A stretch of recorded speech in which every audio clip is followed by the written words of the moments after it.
Here we go. Do it. Okay, cool. Here we go.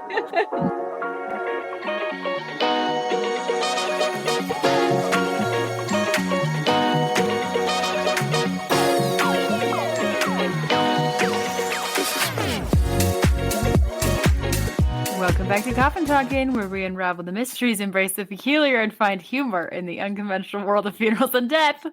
I'm Holly, here with my papa. Hi, Holly. How are Hi. you? Good. How are you? Doing great, thanks. It's been a long time since I've talked with you.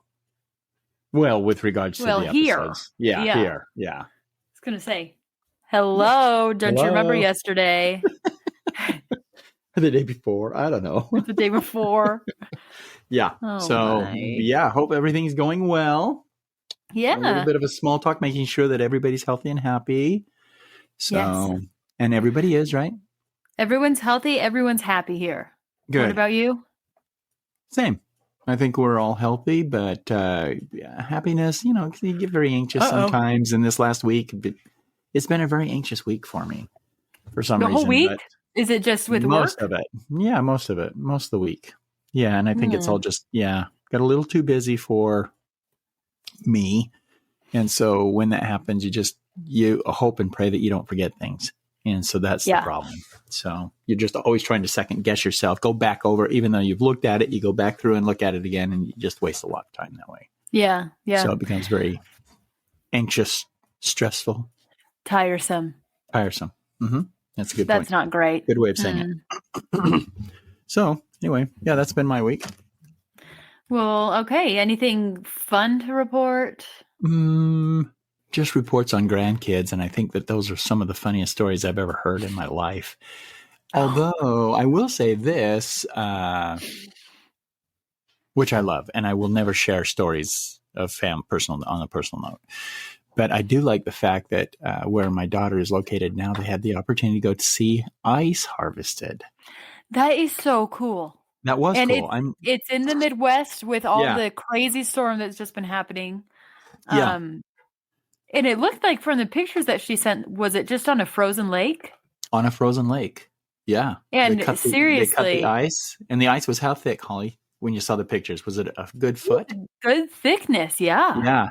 It was very interesting to watch just the pictures. No movie, but just to watch the pictures. And then in one of the pictures, you could see the horses that were pulling the carriage that would be carrying the white horses. Yeah, in the back. that would be carrying the ice blocks as they were pulled from the lake. So what do they do with those? I don't know. I really don't know. Is it just like ice you sell? Is that all it is?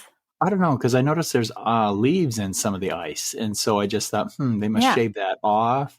Maybe do you remember ice blocking as a youth? Holly? Oh yeah. Maybe I was just thinking, is this exclusively for ice blocking? I don't know. I can't think of another reason why you'd have it.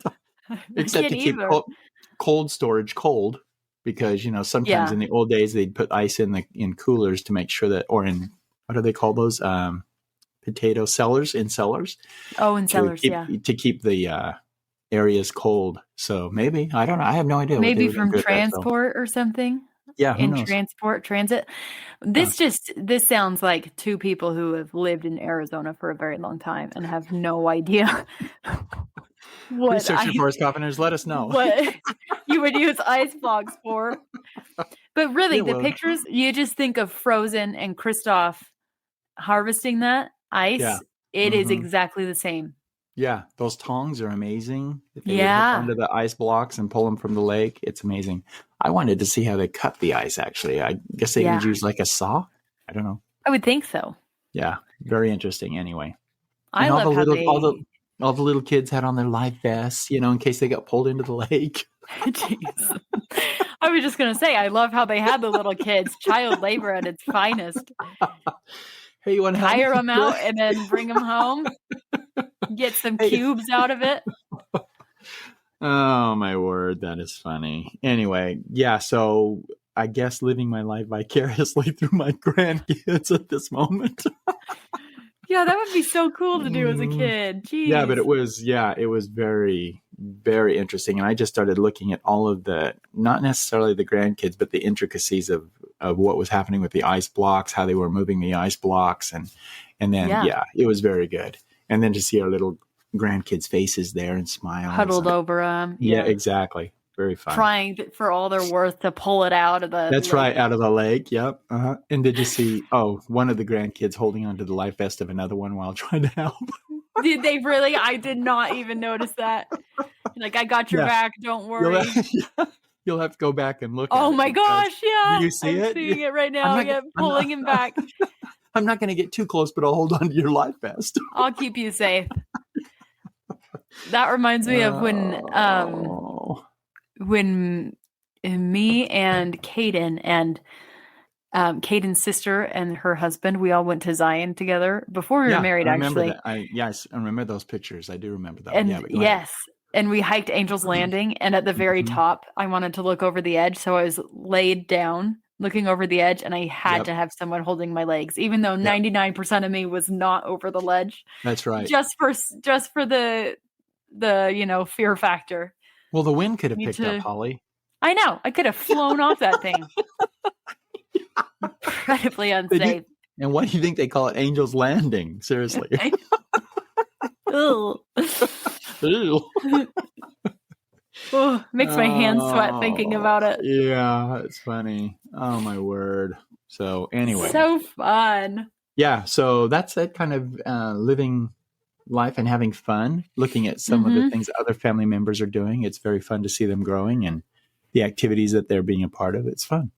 Yeah, that is really fun. Mm-hmm. One thing from my week that I'm incredibly proud of. Do you have any guesses? You're going to be wrong. Okay. Well, then, I'm going to respond by, why guess? That's fair. No, go ahead. What's that? Genuinely, one of my proudest moments. You know the massive bags of baby carrots you can buy at Costco? Oh, yeah. We finished a full one. Didn't have to throw away a single carrot. I don't know that I've ever done that. Was it within the same day of buying it? No, that'd be wild. We'd be orange at this point. That would be the real feat right there. Yeah. Yeah, we bought a big bag and it didn't last very long. Didn't last. But I don't think that I've ever eaten a full bag of carrots. Ugh. They always rot at the end.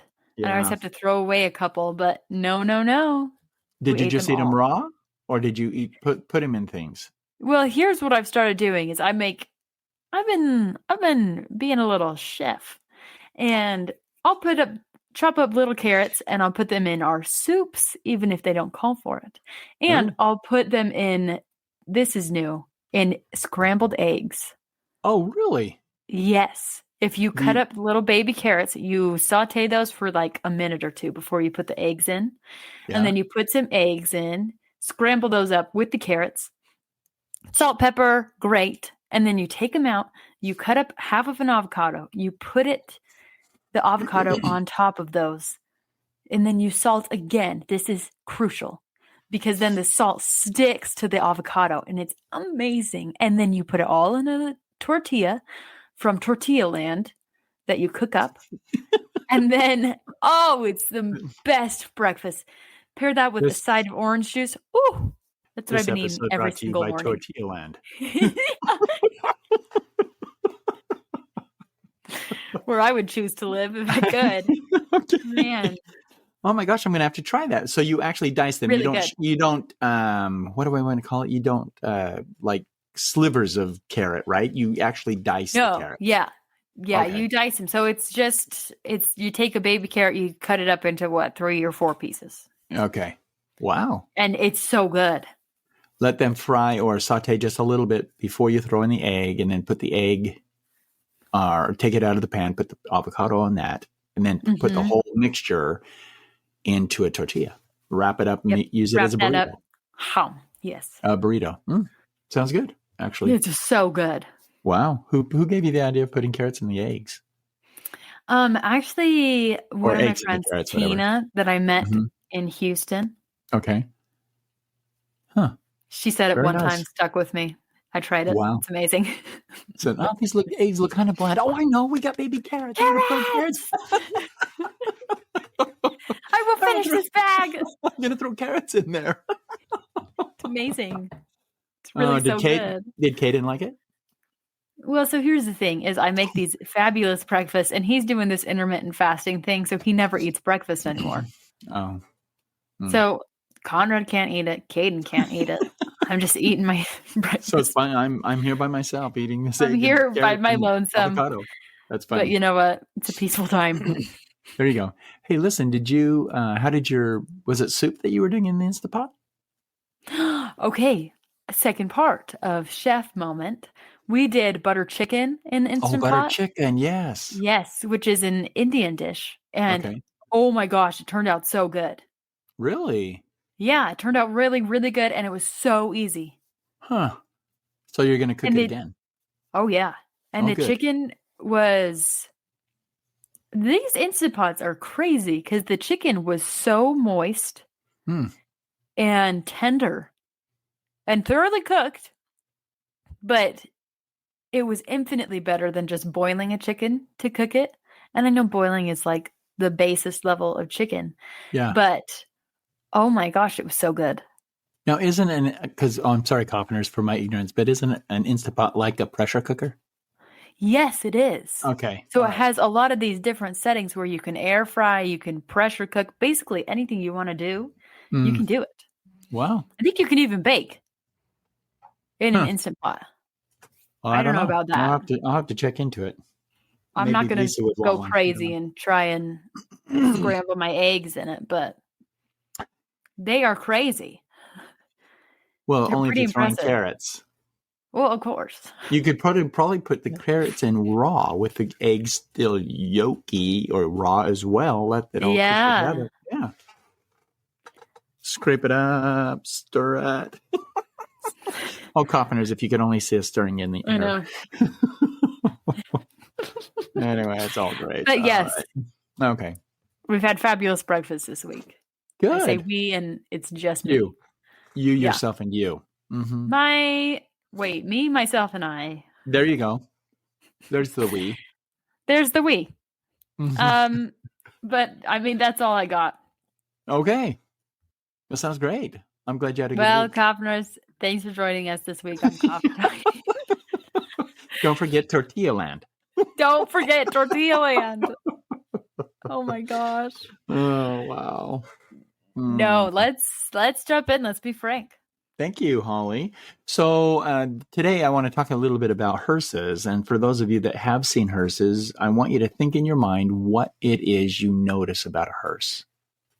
I'm going to give you just a couple of seconds. Okay, Holly, I want you to think for just a minute. What do you think about hearses? When you see a hearse, what is it you remember about a hearse, and what is it that makes you remember that? Well, you can always identify it because the butt of the car is always higher than the front. It always slopes upwards. Okay, and it always has that little silver metal S. Yeah, the elongated S. On the back. Mm-hmm. Yeah, it's called a landau. Landau. Mm-hmm. And so what else do you notice? Anything else? The back is usually a hatchback. So the doors open from the middle. They open side to side, generally. Yeah, open side to side from the middle. They don't lift. They don't lift. Mm-hmm. And I guess that's it. Windows front, windows in the front, and then all solid in the back. Okay. Perfect. So hopefully, Coffeners, you'll remember the same thing, and you'll look at a coffin or the casket next time you see a hearse driving down the road. You're going to think of this conversation. So, Holly, I'm going to send you a picture of another hearse, and I want you to describe to me what this hearse looks like. Okay, so this is the same basic concept where the back is higher than the front. There's two doors, so it's a sedan style in the front. Well, I guess it's a 4-door. But then in the back, where everything would be closed off, you have an open window. So you can actually see into the part where the casket would sit. Back in the back. Yeah, okay, good. So that one was, I guess, years ago when I was working in California, was probably one of the newest models. And the one you're looking at, the window is rectangular. But in this particular one that I want to talk about, had an oval window in the back. So Oh. it almost looked like an on the side mirror. So if you put some reflective glass behind it and you put an oval mirror on the wall, that's what it would look like tipped to its side. So Oh, if you have okay. an idea, if that gives you a mental image. So this particular case, we had an individual that had come in and was that had passed away, and she was, according to the family, loved by everyone in the neighborhood. Loved by everyone. Okay. And so they wanted to do something fun and different for her. And I said, yeah, no problem. And they said, what coach would we be using? And so I just took them outside after the arrangement, and I showed them the 4 different coaches that we had at that particular facility. And they said, we want to use that one. And the one that they pointed to was the one with the little glass in the back. So it wasn't a solid piece of fabric or metal. Again, like you had described, it has that oval opening with glass as a partition between where the casket would sit and the outside or exterior, where people would be able to, at this point, look into the casket or into the hearse where the casket would sit. So the services went on. And one of the favorite things to do during a wedding is what? For wedding people that or are a funeral? No, I'm okay. I'm going to bounce back to the funeral in a minute. But at a wedding, what do people do? What do they decorate generally? Cakes? No. What do you guys drive away in? Once you're married? They decorate the drive-away car. Yeah, they drive away car. They decorate it and they put cans behind it. They do, I don't know, they write different sayings Balloons. different sayings on the windows. So this is what took place during the service. So while the service was taking place, there was a group of, I think they were her sons, that decided that they would do something fun with the car. Now, nothing you would see from the outside made any difference. And so, as a matter of fact, after the services were over, when the casket was placed in the back of the car, I just noticed that on the window side that it was blank. They had put like cardboard right up into the window. No pictures, no nothing, just blank. You couldn't see into the car. Okay. But there was a small fabric that was on top of it. And so as we got into the car to move and we're waiting for everyone to get behind us so that we could go in procession to the cemetery, I hear this on the side of the window or on the side of the car. And I look back in my rearview mirror, and it's some of the kids that are looking back by this back oval window on both sides of the car, and they're tapping the glass. Oh. So I don't really think much about it. They aren't damaging the car. They're just tapping the glass, and I'm thinking, oh, it's a love tap. They're saying one last thing to mom. Yeah. So as we start driving down and the cemetery was about 23 miles away. It was a drive. Mm-hmm. Maybe 25. I don't remember. But I just remember it being a long time. And as we were driving down the road, all of a sudden I see people coming up alongside me, and they're slowing way down, and they're looking at me and they're smiling. And I'm thinking, okay, not very many people will actually, not many people will ever acknowledge a coach or a funeral hearse driving down the road and slow down and try and get the driver's attention and smile. So that happened for a couple of times. And then we got people that were coming up and waving at us. And I'm thinking to myself, why are you waving? Is there something wrong with the car? Are you trying to get me to slow down, pull to the side? Is there something that you're witnessing on the outside of the car that's a problem? Yeah. Do we have a flat? What's going on? And so I didn't really think much about it. But remember that episode a while back when I was cruising down the freeway in California at nighttime with sunglasses? Yes. Yes. So, okay, this is what was flashing back in my mind. And I had to think, and I looked in the rearview mirror thinking, oh my gosh, do I have my sunglasses on? Because if people were thinking that I had my sunglasses on, maybe that was causing them to act a little different towards the funeral coach. And so I was sitting there just kind of nodding as people are going by. Raise my hand. Keep moving, people. And I'm acknowledging them, so the sly little hand raised there and the little one over here. Yeah, okay, good. But it kept going for the 24 mile trek. Oh my God. People were stopping. People began honking. Oh my God. And then have you ever seen to the side of and to someone else's car and they're driving next to you and all of a sudden they're in a belly laugh, but they're looking at you? Yeah. And they're laughing. You don't know if they're laughing about something that's in the car, or they just happen to look at you and you happen to catch the glance at the same time, and you're thinking, "Are you laughing at me? What's happening? Yeah. What's happening with my car? What's going on with me that they're Uh-huh. laughing at me?" So anyway, this is what was happening towards the end of the ride. Oh my gosh. So we pull into the. We finally get to the point where we pull into the cemetery, but now they're honking. Okay, and I just thought to myself, what's going on here? What is taking place that would cause these individuals to slow down, acknowledge the car, wave, belly Wake and laugh, honk. and then start honking? And I thought, this is the most disrespectful thing I've ever seen. Yeah. Yeah. In a Oh my funeral gosh. procession. Oh, anyway. Okay, so we pull into the cemetery. We get up to the gravesite, and I open the door, and I just walk out, and I start walking to the back of the car when something catches my eye. Oh no. Do you know what it was, Holly? No. There was a What? picture of the woman that's deceased in the casket. It's no longer covered. It's now somehow or another the tapping of the window caused something to happen to where that small sheet of fabric dropped. Yeah. And on one side of the car, imagine, if you will, a lady with a big bright smile, and her hands are rocking back and forth like this.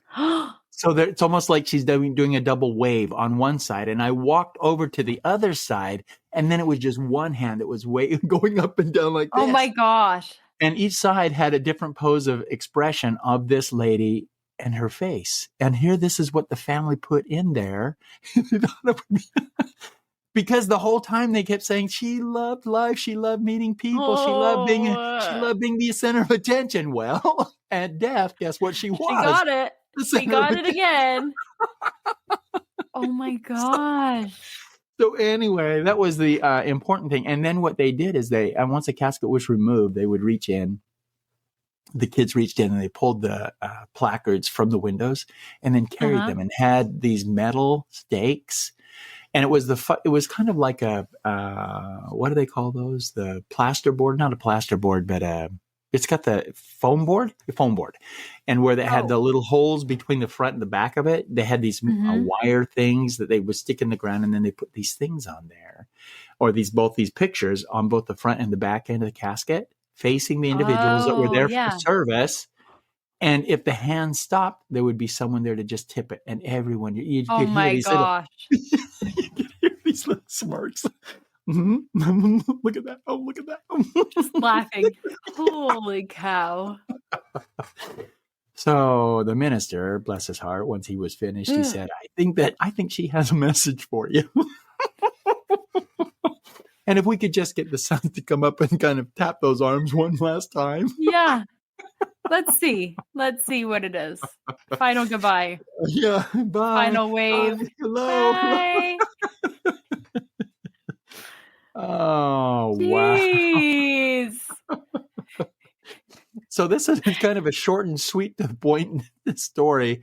But as I was thinking about it, and we just happened to have a coach pull into our parking lot with that oval window in the back.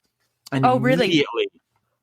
And immediately my thought went back to this lady. And I thought, well, that's I had totally forgotten about it. Yeah. And I thought, well, that's kind of a short story. But you know what? It's something that people might get enjoyment from, or maybe start creating those juices of what do we call it? Creativity, creative juices, if you will. Letting them know again, hey, if you go by a funeral coach, don't honk, don't honk. Yeah, whatever, unless there's something going on in the back. Unless someone's waving to you first. That's right. Oh my gosh. So anyway, that's it. So what are your thoughts on that, Holly? That's so cute. I love it. Cute. It is cute. And the more and more I think about it, it is cute. So I do have a question. Yeah. This, I'm assuming, was not your funeral home at the time. No. Was your boss angry? No. Okay. I don't know that he even knew. Oh, really? Okay, so this is the same boss that put out the signs during construction. Remember? Oh, he would love it. He would love it. He would love it so much. I love that response. Probably his idea. Oh my gosh, I love that response. Oh, he would love it. Only If it's because you that can remember. guy. Oh my You gosh. know, Coffiners, you got to go back and listen to the episodes about, was it under construction something? I don't remember what the name of the episode is, but Something. yeah, Skeletal Crew. I can't remember, but yeah, it's very interesting. You'll have to go back and take a look at it because, yeah, this is the same guy that probably would have enjoyed the fact that, yeah, Oh, for sure he would. the family put together these pictures in this car. And Yeah. so, and it's interesting for me from that standpoint of actually seeing at the beginning where there was nothing there, and I just thought, oh, they don't want anyone seeing their mother's casket. That's Yeah. okay. Yeah, that's no big deal. But then when I pulled into the cemetery, I looked at the sons and I thought, oh, now I understand why the honking and the waving and Oh, it all makes all the sense smiles. It all makes now. sense now. Yeah. It Oh my wasn't gosh. me. I didn't have a crazy hair day or something. Yeah, that's right. Yeah. Wow. So in the story that I've added to the book, this is a new addition to the book. So good. this story here, and there is 2 things that were written on those placards. Oh, what was it? Well, can I tell you, or should I just leave it? You can tell. We won't tell anyone. We'll keep it a secret. Okay, one of the placards says, "I'm dead, but still waving." That's what it said. So people would realize that she was in fact. This was the lady that was in the casket. In the casket, yeah. And then the second one was the one that was just waving by herself. Yeah. I'm a cowgirl at heart. Like she was lassoing a rope. Right. Oh my gosh. That's so funny. Oh boy. Anyway. I kind of love that's her kids knew her well enough that was the type of send off she would want. Yeah. And they made it happen. Yeah, that's right. They did. And she probably would have enjoyed that, truthfully. Looking back and thinking about all the stories. And I just thought, well, how do we memorialize that? Right. Because you can vocalize that. Because I like to do as much remembrance of the individual that I can through the course of the funeral. And I'm just thinking to myself, well, how do you memorialize that? And he's, don't worry about it. We'll take care of it. Can we do it? We've got it, Frank. Don't worry. And I kept looking through the funeral services and thinking, what are they doing? What did they do? And lo and behold, it was the ride to the cemetery. So that's why they needed the coach that had the window. That's right. Yep. That's why they suggested it. Which I did. So yeah. I remember them specifically asking for that coach and then realizing the windows were blocked. And I go, why did you want this coach then? What was the whole point? Okay. Oh, they had a plan.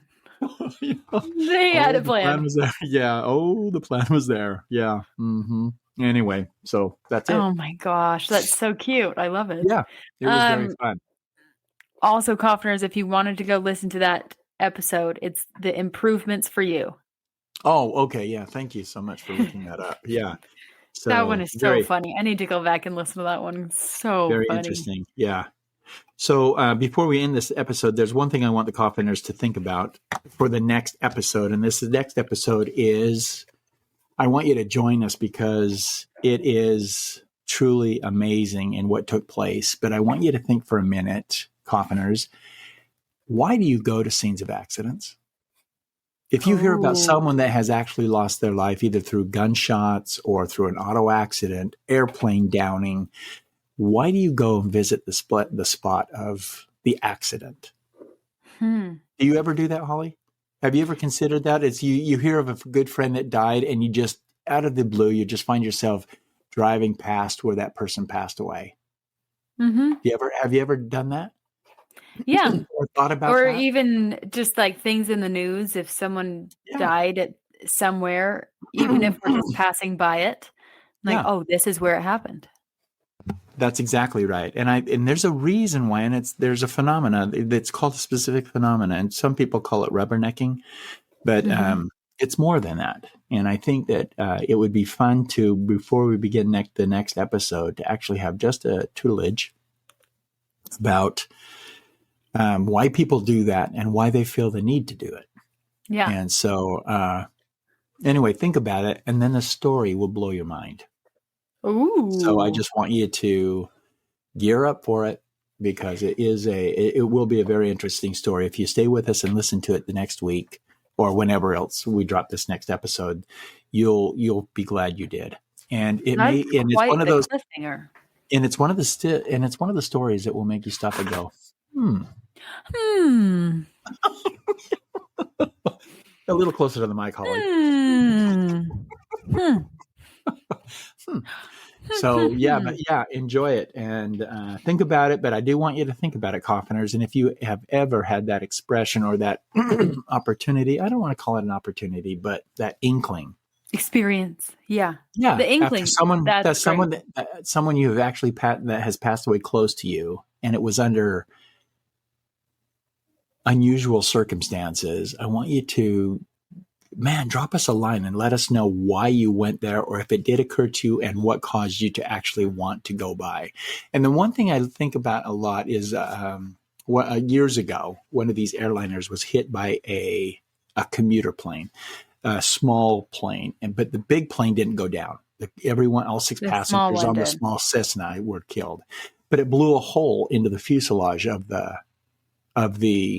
main, or the huge American. I think it was American Airlines, but in their fuselage, it blew a hole, and it wasn't a very big hole, but it was a hole none the same, and it caused havoc with the aviation of that plane. Oh yeah, and so everyone that survived that flight within the next 2 weeks found themselves going to the hangar where that plane was positioned so they could look at the damage that was done on the fuselage of the plane. Wow. And I just want to know why it is what you guys think, why it is that magnet that brings you back to the place of an accident.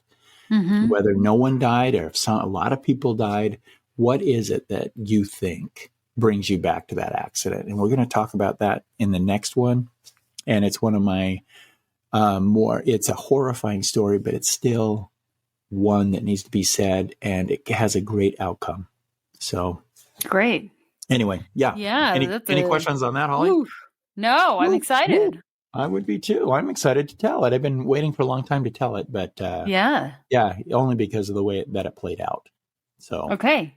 All right. Well, I'll mentally prepare myself. And Coffiners, if you have any thoughts about that, if you want us to share them at the beginning of next episode, please send us a line at coffintalkingpodcast@gmail.com or send us a DM on Instagram at coffintalking.